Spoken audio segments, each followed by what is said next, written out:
¿Cómo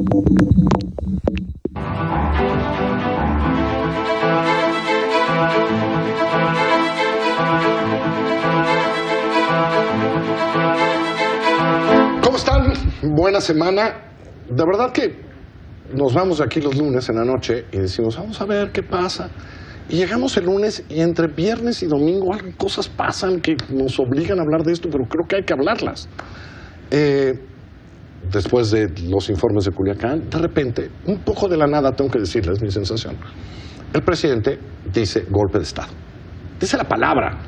Ahorita hablaremos del contexto, pero dice golpe de Estado en este país. ¿Por qué?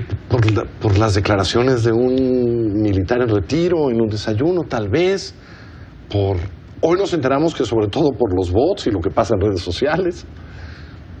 Y entonces, el ambiente, Rafa. Tú siempre insistes aquí que el lenguaje es muy precioso. Sí, y una vez más voy a tener que repetirlo. Sí. El lenguaje es un instrumento punzocortante, sobre todo si viene de un presidente de la República. Desde luego no hay ningún indicio real de que pueda haber, pero ni siquiera un golpe de Estado a lo lejos. Pero dicho por el presidente de la República, descompone, enturbia, siembra una duda muy seria en la composición de la vida pública mexicana. La comparación con Francisco y Madero no es una buena idea del presidente.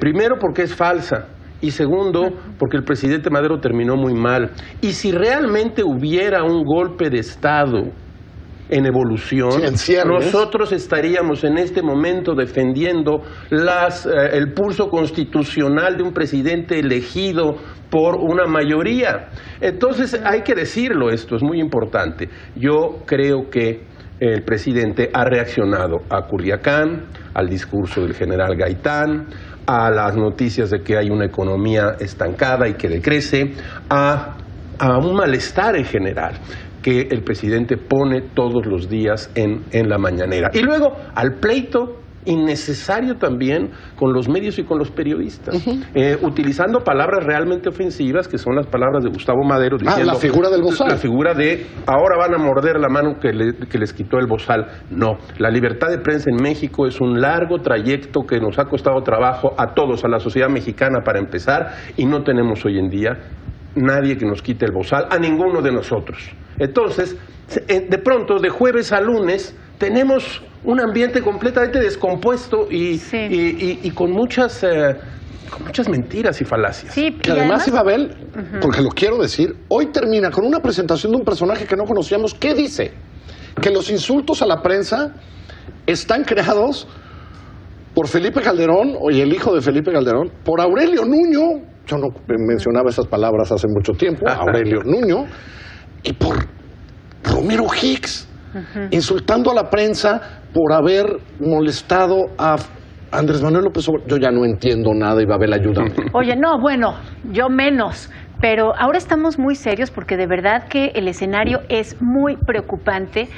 A lo que tú acabas de decir se le añade, y yo creo que también hay que traerlo a colación, el texto del subsecretario de Gobernación Ricardo Peralta, diciendo además que la difusión de notas falsas, pero no solamente la difusión de notas falsas, sino sembrar la duda entre colaboradores y equipos de gobierno. Las lecturas laxas de algunos comunicados del gobierno. Interpretaciones laxas de comunicados de gobierno constituyen terrorismo. A ver, no lo está diciendo un seguidor un poco obnubilado. Un colaborador de Milenio. Sí, por el presidente y lo que este significa en términos de esperanza. No, lo está diciendo el subsecretario de Gobernación. Está diciendo, lo que nos está diciendo es que en cualquier momento los periodistas van a estar en la cárcel por sedición, por terrorismo, por conspiración, por traición a la patria. Yo no tendría ganas de decir, bueno, el subsecretario en sus escritos también ha dicho otras cosas, luego lo tienen que corregir. Pero se suma esto. Pero es el subsecretario de Gobernación. Es el subsecretario de Gobernación y es el subsecretario que además sí ha estado, o sea, es un hombre que sí ha estado operando políticamente en el país. O sea, no es, es alguien a quien ya vimos involucrado con el tema de Bonilla en Baja California, a quien ya vimos involucrado con el tema de las manifestaciones en la Ciudad de México, ¿no? lo hemos estado viendo activo. Es un hombre que sí se mueve, ¿no? Pero quiero regresar al tema del golpe de Estado, porque qué peligroso, de verdad. Me gustó cómo lo enfilaste tú. ¿Por qué trae el presidente esa frase? ¿Por qué nos la trae? Tú decías, Rafael, que no había indicios. Bueno, de un golpe de Estado quizá nosotros no tendríamos indicios, incluso si se estuviera gestando.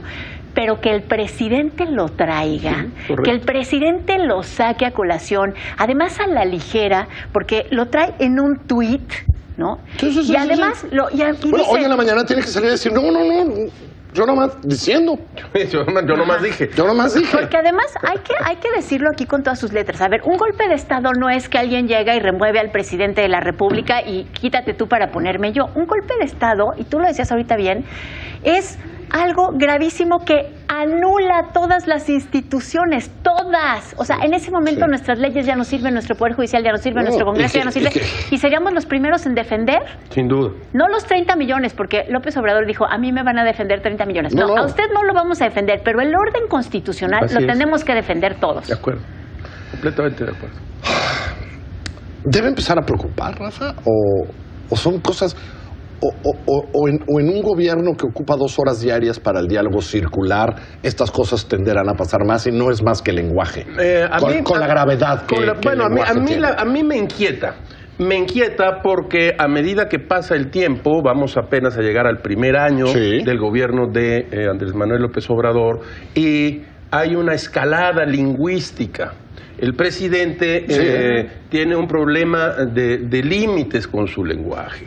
Esto quiere decir que no va a detenerse, porque además él considera que debe ser circular, dice el diálogo. Bueno, esto tendremos que estar siguiendo y analizando este tipo de lenguaje. Sí creo además que hay entre el presidente y los medios un encontronazo como yo no recuerdo desde hace mucho tiempo. Pero no Madero, ¿eh? ¿Por qué no mejor nos vamos a Echeverría? En donde, si ustedes se acuerdan, se habló durante mucho tiempo, estuvimos todos muy asustados. Yo era mucho más joven de lo que soy ahora, y entonces había un golpe de Estado ya en el régimen de Echeverría durante mucho tiempo. Y luego de eso, como ustedes saben, vino el episodio con Excelsior. O el otro episodio de José López Portillo con Proceso, no pago para que me peguen. Me ha recordado, es innecesario darse un encontronazo con el periodismo y con los medios de ese modo. No Madero. Explicaba hoy, y lo cito en el periódico, Aguilar, que es un historiador, y decía, no, la prensa no tiró a Madero ni la habría tirado. Fue un factor más. La conspiración contra Madero surgió en la embajada norteamericana con Wilson y con el militar que nombró Madero para estar al frente, que se llamaba Victoriano Huerta. Esa fue la conspiración que dio lugar a la Decena Trágica y luego a lo que conocemos como Revolución Mexicana. No va por ese camino, pero sí va por un camino en el cual no soy capaz de recibir una crítica sin pensar que es una conspiración. Tengo una pregunta. Hay una parte de paranoia. Yo tengo una pregunta. Sí, hay una parte de paranoia, pero también hay una parte de demasiado mensaje. Tú lo decías ahorita, ¿no? 2 horas todos los días. Tú lo has insistido en ello. Y también tenemos que reconocer que nosotros aquí discutimos muchas veces sobre este escenario construido con el lenguaje, pero no vemos algunas acciones de gobierno que se desprendan de eso, ¿no? Por ejemplo, de lo de golpe de Estado. No tenemos. Entonces, a ver, mi pregunta es, ¿nos sobran esas ruedas de prensa? ¿Nos sobran y le sobran al gobierno mexicano? O sea, deberíamos ya de estar pidiendo que eso que es la hora nacional, la hora de la propaganda o las mañaneras esperanzadoras, dependiendo de en qué rango se pongan ustedes de seguimiento, nos sobran, Carlos. A ver, yo creo que el problema es que no le sobran al gobierno. Es decir, este es un gobierno de un personaje.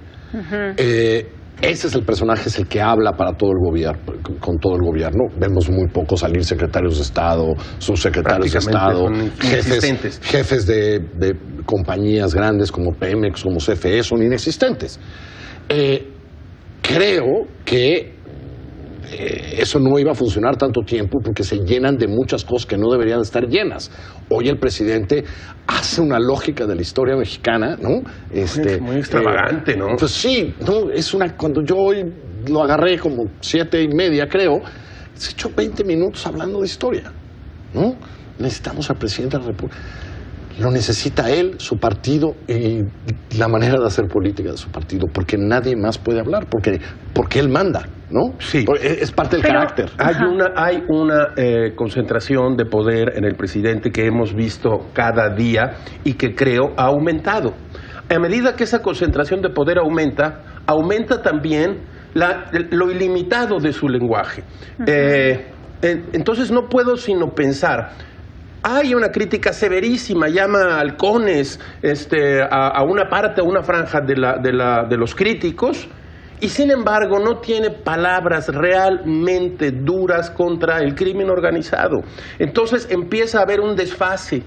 ¿Quiénes son los enemigos del gobierno? ¿Quiénes son los enemigos de este país? ¿Los integrantes del crimen organizado o un grupo de periodistas críticos? La función de la prensa, prácticamente, de la buena prensa, siempre es la crítica. Claro, pero ese desfase se le puede revertir. Lo vimos con el tema de Culiacán. Estuvieron dando una versión tras otra y la mañanera le sobraba al presidente, porque parece que efectivamente se prepara para dar una clase de historia, pero la parte que tenía que ver con la información que le daba el Gabinete de Seguridad no incluía ningún operativo en Culiacán, ¿no? Entonces, finalmente, ese desfase se le puede empezar a revertir. La información que dio sobre Culiacán era tan equívoca, tan distinta, tan... Hasta que la dio. Sí.